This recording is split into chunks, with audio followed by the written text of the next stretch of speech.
Yes, welcome to the Biz Communication Show. I'm your host, Bill Lampton, the Biz Communication Guy, bringing you every week a business communication expert.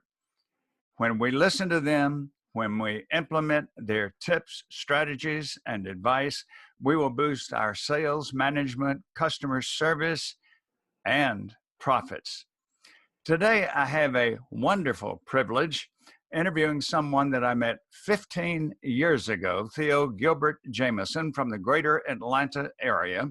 Met her 15 years ago when I heard her speak at a symposium sponsored by the Ritz-Carlton hotel company, at the Ritz-Carlton in Dearborn, Michigan. At that time, Theo, a post she held for 17 years, was the director for training and organizational effectiveness for the Ritz-Carlton Hotel.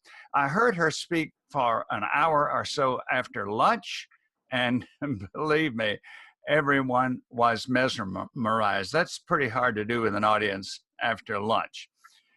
I've kept in touch with her ever since and have watched her career blossom as a trainer, keynote speaker, and coach. She's an author of the book, 6 Principles of Service Excellence, and her company is Performance Solutions by Design. Theo, I know that our audience, and I know that I will benefit very much. Welcome to the Biz Communication Show, Theo Gilbert-Jamison. Good morning, and thank you so much. It's a pleasure to be here with you today, Bill. My pleasure, as they would say at the Ritz-Carlton. Speaking of the Ritz-Carlton and your time there, you certainly learned something that I know you've carried over into your career about excellent customer service. Tell us 2 or 3 of the major principles that you learned as a vice president of the Ritz-Carlton that you still try to share with your corporate clients today. That's a great question. I was there for 17 years, and I actually started as a secretary in human resources and worked my way up to vice president of learning and organizational effectiveness worldwide. But I keenly remember one of the guiding principles was that we're ladies and gentlemen, serving ladies and gentlemen, and that we should treat everyone with the highest level of dignity and respect. And what that instilled in me as a 23-year-old when I started with the organization was that regardless of whether a person was a housekeeper, a dishwasher, a senior executive, whatever their role was within the organization, that everyone should be treated with the highest level of dignity and respect again. You know, other things that we talked about that were just foundational were that, the customer is always right, and that we should do everything, move heaven and earth to try to please satisfy the customer so that we could regain their loyalty and trust. And that a lot of times when customers have an issue or a problem, that we should never look at how to, ways to accuse them. Look at what did they do wrong, or are they trying to cheat us or steal from us? But we should look at it as an opportunity to just show them what a stellar organization we are and the level of service, which was very high, that we wanted to consistently provide every day. So those were just a couple of the key things that stayed with me. I like very much what you say about treating everyone in the organization exactly the same. I'm sure you've heard the story that I've heard, that a student in the Harvard School of Business did very well on his exam, but he missed one question. And the question was one he didn't expect. The question was, what's the name of the janitor in this building? And the student went to the professor and complained and said, we were never told the name of the janitor in this building. The instructor said to him, I think very keenly, you don't just need to know the top people in any organization, you need to know everybody. And one thing that impressed me with the work that I did for a short while with the Ritz-Carlton, was what they called the lineup. Yes. Tell us a little bit about the lineup.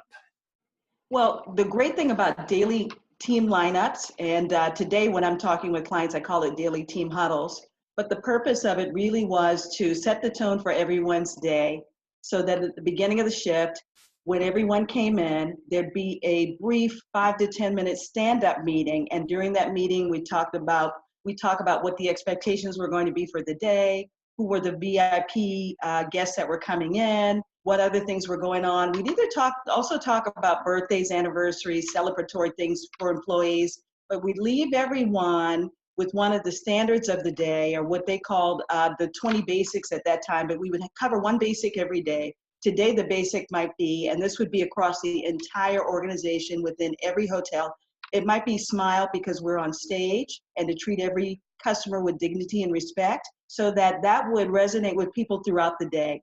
Another day, it might be that uncompromising levels of cleanliness is everyone's responsibility. So that day it would be to remind people to reinforce the importance of cleanliness throughout the hotel. So we had every day a different standard of excellence. We had 20, so we'd go through one every day, and then once we got to 20, we'd start with one again with daily huddles. But the purpose was really to remind people of what is your purpose for being here today as an employee, to create a memorable, unparalleled service for every guest. Or every experience, an unparalleled experience for every guest. Well, I like the fact that you use the term huddle. We've gone to football terms now, which people can understand. I have many times, Theo, written, spoken, and produced videos talking about the many, many hours that corporate America wastes in useless meetings. Mm-hmm. But the type of meeting you describe, first of all, it's very brief. Secondly, it includes everybody. And third, it has a special focus. These are things that most meetings lack. And so instead of dreading the huddle that the Ritz-Carlton has, I would imagine employees look forward to it. And there's a clear goal for the day. There's a purpose. We understand what's going to be done and what are the particular problems for that day. I would vote in favor of that. And while we're talking about meetings, many of us remember Dick Clark for his magical way of entertaining people, starting way back with American Bandstand.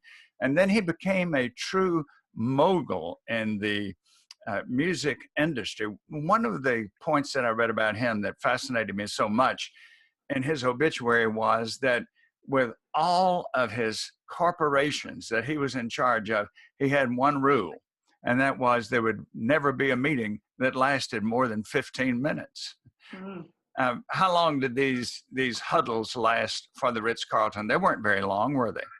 No, they lasted 5 to 10 minutes, and that's every day. And as you said, employees were so excited about that quick communication that they would get from their leader, a little bit of recognition, keeping them abreast of what's going on from day to day, that if for some reason we didn't have it, an employee would say, what happened to Team Huddle today? Or what happened to the daily huddle, the daily lineup? So it was a great way for leaders to realize that this is an important part of every employee's day. So I love that. And that's something that we try to share with a lot of organizations. A lot of times they're like, we don't have enough stuff to cover every day. And if you make it a commitment that every day you're going to take the first 5 to 10 minutes of the shift and use that as a value-added activity, just to share with employees what's going on, to recognize them, and to help them realize that they have a lot of value and meaning within the organization, it has a lot of traction. I recall when we worked at the Ritz that we were able to say, I think that we did like about 2,000 hours of training a year. It was an exorbitant amount of training. And the reason we were able to do that was because we had those 5 to 10 minute training sessions every single day. Might have been like 40 hours now I think of it. We would say we do 40 hours of training a year. But what it was at the beginning of every shift, we did these daily team huddles, and a lot of organizations have replicated that, or daily team lineups, with a lot of success. Well, I've been a hospital patient enough times to know that the nurses, when they change shifts, they have a few minutes where they're talking about who the patients are, what the special needs are, what mm-hmm. needs to be done on that next shift. I don't know where I guess they've been doing that a while. Who knows where they got it, but it's a good time when you're making a transition and the people who are going to be doing the serving. Let's get now to talk about the training that you offer even more specifically. There's one phrase I keep coming across in your wonderful book, the Six Principles of Service Excellence. And when I read about performance solutions by design, your company, I keep coming across the phrase bridging the gap. Mm-hmm. How do you identify the customer service gap in a client that you're working with? How do you identify that? And then how do you go about bridging that gap? That's an excellent question. When we're working with clients, the first thing that they've got to have a good grasp on is where are our gaps as far as customer service is concerned? What are the things that employees should be doing consistently that they're not? So we have like a 10 point checklist. Do people smile? Do they use the customer's name? Do they instantly recognize customers, provide great eye contact? There's like 10 things that in essence make up what we would consider an exceptional customer experience. So it kind of gives an idea of what an exceptional experience should look, sound, and feel like. And that's regardless of whether the customer is in a patient in healthcare, a member at a country club, whether they're a customer in a bank, a guest in a hotel. There are 10 simple things that kind of make up what a delightful customer experience should be. So we use that to determine where the gaps are. Now, what we typically find out is amongst these 10 things, there's only about 2 or 3 that most organizations do consistently. So if there are 8 things that we're not doing consistently, that quickly shows where the gap is. Once we've determined that, the next thing to do is to put a team together and work with that team to look at what are some simplistic systems, processes, recognition, different things that we need to put in place to close these gaps. They may be things like we talked about, daily team huddles. One big thing might be that we have not explained or clarified what's expected in providing a great customer experience.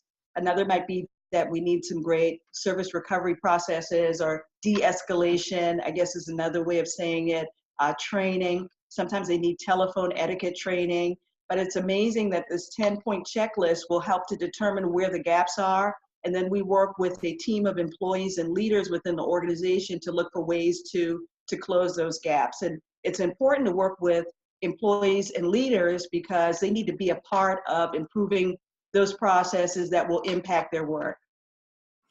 One of the points that you mentioned at the start of that was recognizing the customer and remembering their name.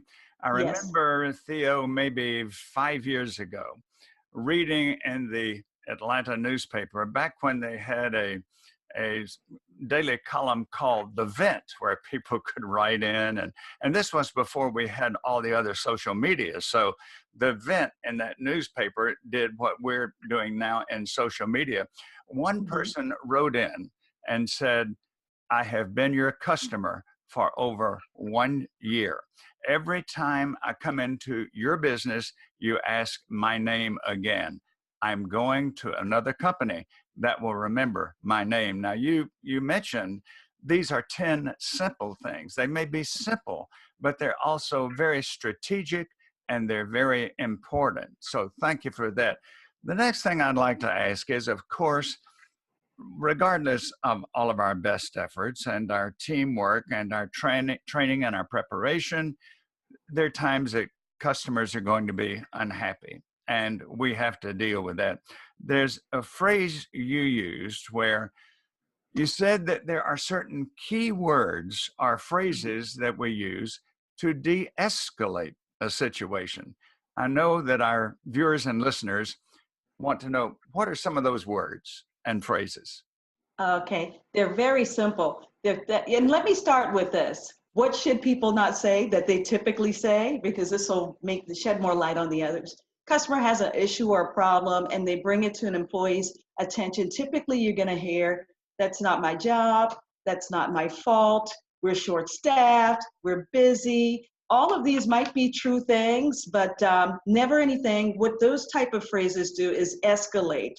what we always want to do is look at how do we de-escalate the situation. So to answer your question, we should always start with an apology. It might be something like, I apologize for the inconvenience that may have caused. Let me see how we can resolve this for you. Or thank you so much for your patience. Let me see how we can resolve this for you. If we start with, there's a simple process that we call heart, head, heart, which means that if you're trying to de-escalate a tense situation for a customer, you should always start with an empathic statement, something like, I apologize, I'm sorry to hear that, because what that does is it demonstrates empathy. Now that should be sincere. It can't be a rote, robotic, I apologize. It has to be really sincere. After you've apologized, expressed empathy, then the next step is to use your head to provide logic on how are we going to resolve this issue for the customer. So after you say, I apologize, I'm so sorry that happened. Here's what I can do to resolve that for you. Now, because we apologize first, and so often people are concerned that I didn't do anything wrong. Why am I apologizing? It's not about whether or not you did something wrong, but it's that you express empathy by putting yourself in that person's shoes. Wow, if that happened to me, how would I want to be treated? So again, you might say, thank you for your patience. I apologize. Here's what I'm going to do to resolve that for you. And you always end that encounter also with a empathic statement again, using your heart again. So you might say something like, my name is Theo. Again, thank you for letting us know about that. And if there's anything else that I can do to assist you, here's my contact information. Please feel free to call me. So heart, head, heart. And I learned that in healthcare many years ago. And it really works that anytime someone has a problem, start with empathy, then go to logic, how you're going to resolve the issue, and then end with empathy again. Just one more thing on that. Typically, people are pretty skilled in how they're going to resolve an issue, but they always start with, let's say I went in Starbucks or a coffee shop and my coffee was warm, not hot. So I go back up to the counter and I say, this coffee is not the temperature I want it. Instead of just taking it and fixing it, an empathic statement or using the right de-escalation phrases might be to say, I apologize. Might not even have been their fault. Maybe I was having a conversation with someone and I let my coffee get cold.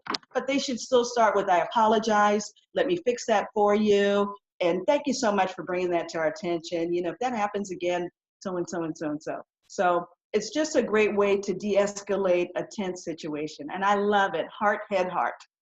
That's a fabulous formula. I was working with a corporate leader in Richmond, Virginia, and he told me about his formula.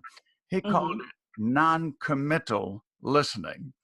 And what he said was he used to, when a customer came to him in his pest control business, he would tell the customer, you're wrong and my people are right and you made a mistake and all those classical terrible responses. He thought one day, what happens if I just listen empathetically and I don't make any judgmental statements at all? I nod and I say, tell me more. It's non-committal.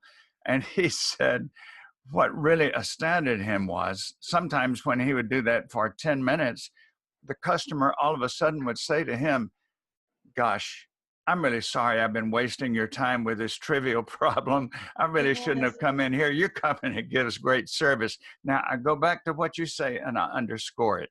All of these must be sincere. It cannot, as you warn us, it cannot be robotic. It must be sincere. But when you decide that you're not fighting a battle, but you're serving a customer, it makes all the difference in the world, doesn't it? It does. Empathy just goes so far, so far. So I love that analogy that you've used also. I'll have to remember that in the future.